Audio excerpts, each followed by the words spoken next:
Okay, welcome to this edition of Prescriptive Analytics. We're going to look at a very specific problem. By now, all of you should have finished Blue Ridge hot tubs. And we're going to focus on a very specific problem, which is called make versus buy. And the company was ElectroPoly. And we're still in Prescriptive Analytics. And we're going to discuss this problem. And this is very specific kind of a make versus buy decision that a manager has to make. My name is Hari Rajagopalan, and I will be walking you through this problem. So, ElectroPoly Corporation is the world's leading manufacturer of slip rings, which is an electrical coupling device that allows current to pass through a spinning or rotating connection, like a gun turret on a ship or aircraft or tank. So the company has received an order for $750,000. So they have that revenue is fixed, and they have three types of slip rings. Each slip ring requires a certain amount of time to wire and harness, and we have a table which we'll talk about in the next slide that summarizes the requirements. Now, unfortunately, ElectroPoly does not have enough wiring and harnessing capacity to fill the order by due date. So they have 10,000 hours of wiring capacity and 5,000 hours of harnessing capacity. And they can subcontract. They do have the ability to subcontract a portion of this order to its competitors. Now, here is the unit cost. So here's the order given, the numbers ordered. There are three models, Model 1, Model 2, and Model 3. And you also are given hours of wiring per unit. It's given hours of harnessing, cost to make, cost to buy, how much capacity you have. So let's follow the same 5 steps and look at how we're going to set up the problem. So first thing we got to do is understand the problem. Now, remember that sometimes this neat little table is not given for you, right? Everything is written out, and it is up to you to set it up in this way so that you have this neat little table, and you're able to visualize it this way. So first, let's understand the problem. The second part is you got to look at the decision variables. So if you want to sit and work on this problem, trying to understand this problem, we really are asked to make or buy 3 types of slip rings, right? We have Model 1, Model 2, Model 3, and let's assume that this is make, and then you have, this is your decision to buy. So the decision variables are numbers to make and buy, right? Then you got to figure out what the objective function, and you got to figure out the formula as a linear combination of these decision variables. Okay, then you've got to state the constraints, and then identify upper and lower bounds for the decision variable. So let's sit and think through the problem. All right, so we have here the important part here is to think about what your decision variables are, right? So we have 3 models. We got 1, 2, and 3, and therefore you can either make them or you can buy them. So if we decide then M1, M2, M3 are the number of model 1, 2, and 3 to make, right? Number of these to make, and then B1, B2, and B3 are the model of 1, 2, 3 to buy, that would give us 6 decision variables, right? And therefore you can then minimize the cost, right? You have the cost of making M1, M2, M3 given to you, B1, B2. So the sum of that will be minimizing the cost, and then you can subject it to some constraints. And we'll talk about each one of those constraints, okay? And if you think through this problem,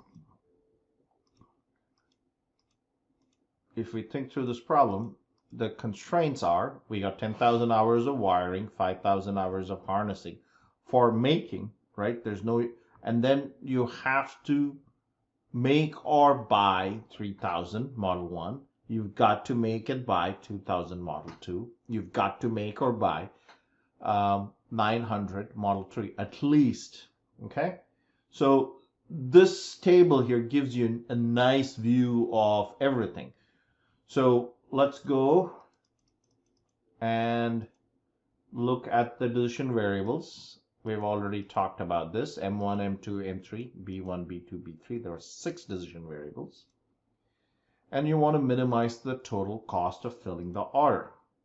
So here we have 50 M1, because this is cost is 50 per unit.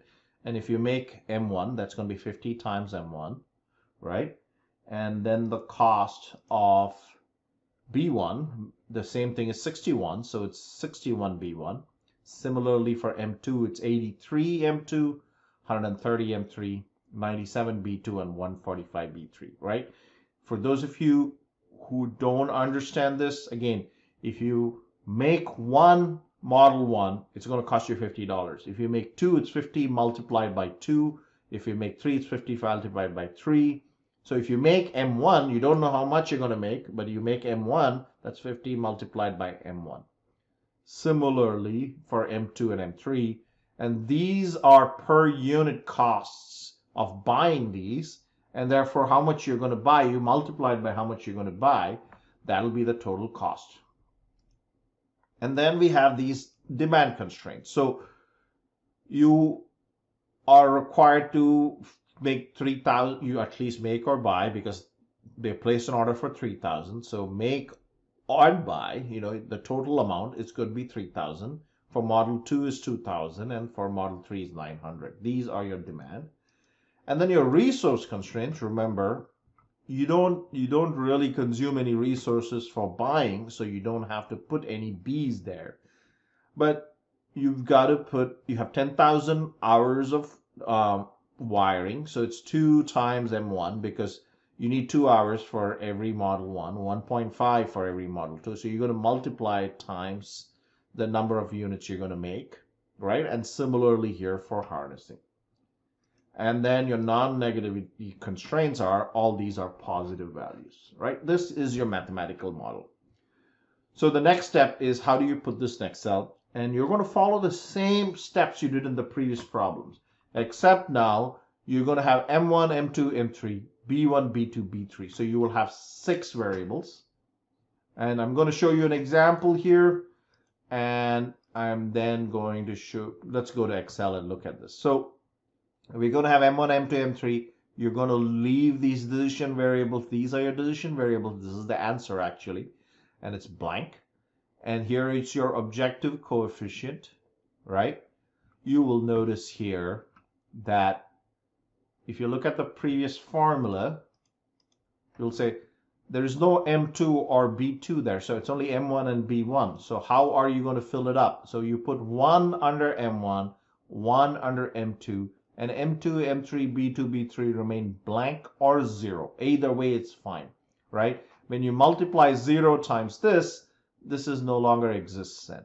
Similarly here, M2 plus B2 equal to 2,000. You've got that. M3 plus B3 is equal to 900. And then you have here 2 M1, 1.5 M2, 3 M3. This is all 0. And you get these values, okay? So let's go ahead and move on to Excel. Okay, so we're going to show how to build this. We have this model. always make sure when you're submitting a model that you have the decision variables clearly defined. Definitely I'll take off points if you don't do that. All right. And also make sure the non-integrality constraints are defined. So I'm going to again show you how to do it step by step. I'll probably show it for 1 or 2 more models, and after that I'm not going to show you how to do the Excel stuff. So by your 2nd or 3rd full-fledged model, you should really know how to do it in this Excel level. So let's go ahead. I'm going to go ahead and set this up so you can see, right? There we go. Oh, sorry. Let's go. Let's move this back a bit. Let's move this. All right. So this basically is taking care of that. Now we're going to set up the model. So remember what I said: M1, M2, M3, B1, B2, and B3, right? You're going to put all your decision variables up first. This is going to be your first step, your decision variables, right? You're going to leave them blank. Then you're going to talk about your objective coefficients. So go back to your model, and this will be 50, 83, 130, 61, 97, and 145. I hope all of you can see how I'm getting these numbers. So I'm going to go ahead and set it all up. I like to have all these centered, so I'm going to center them. The next step is to start looking at your constraints. So model 1 constraint would be M1 plus B1, right? We will look at the left-hand side later. Model 2 demand is M2 plus B2. Model 3 is M3 plus B3. And then you got your wiring and harnessing, right? So this is 2, 1.5, and 3, and this is 1, 2, and 1, right? No, nothing here, so these are all zeros. So your objective coefficient will be right here, just like you did in Blue Ridge hot tubs. This is your objective coefficients, right? So your objective, you're going to essentially minimize this, right? And then we are going to have all our sum products all the way here.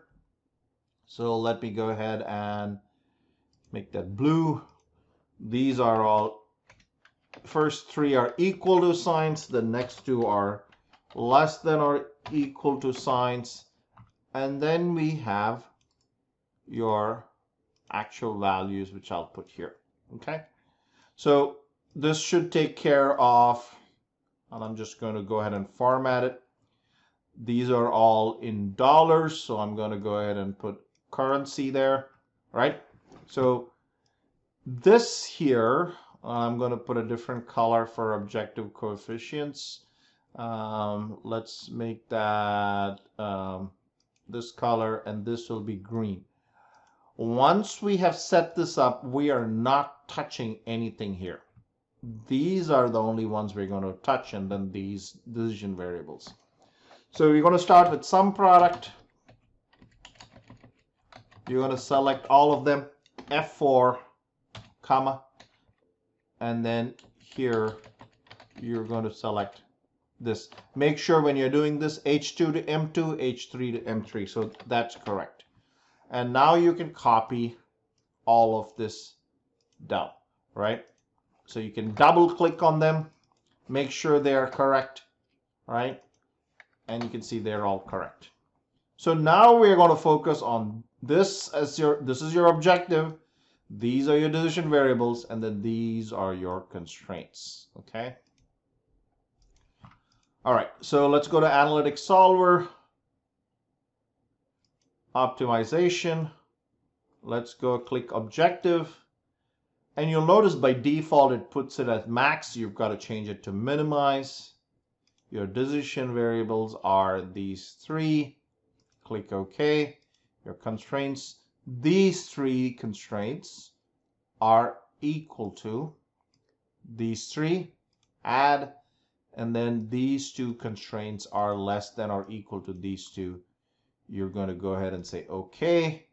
You're going to engine, assume non-negative is true, and you can go ahead and just click run, and that should give you your final solution, which is in dollars. So currency here. So it's 453,300. This is the minimum cost you're going to incur. And remember, you already had some amount of money given to you. And for that minus this will give you your profit. Okay? So that is your make versus buy problem. Now I'm going to take the same thing. Let me copy this sheet. Create a copy. And I'm going to delete. I'm going to go ahead and reset this analytics solver. Reset all. So that it disappears. I'm going to remove all of this, and I'm going to do the whole thing again in the vertical way. So this is M1, M2, M3, B1, B2, B3, and I'm just showing you how to do it this way, right? So again, this is your decision variable, right? You're going to have objective coefficients 83, 130, 61, 97, 145. You're going to have 1 B1 and then B2, B3, and then here you got 2, 1.5, 3, 1, 2, 1, right? This is your objective coefficient. These here are your constraint coefficients. Your sum product is going to be right here. I'm going a little faster because I'm assuming by now you've practiced with the old one. So here it's an F4, comma, this, right? And you can now copy all of this down here. These are all currencies. Those are numbers.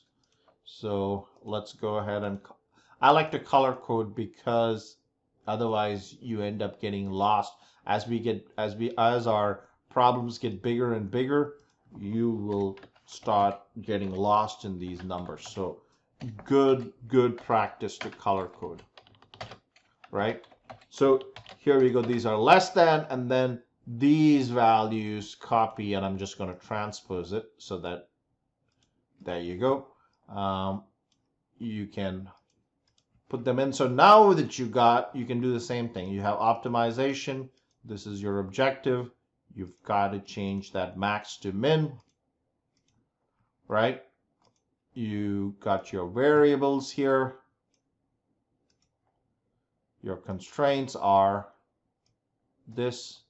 Oops, not all three. This here is equal to these three, and then these two are less than or equal to these two.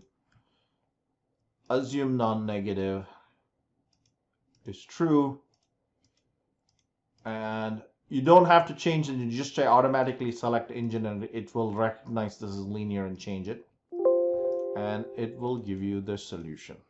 Okay, so this is a number,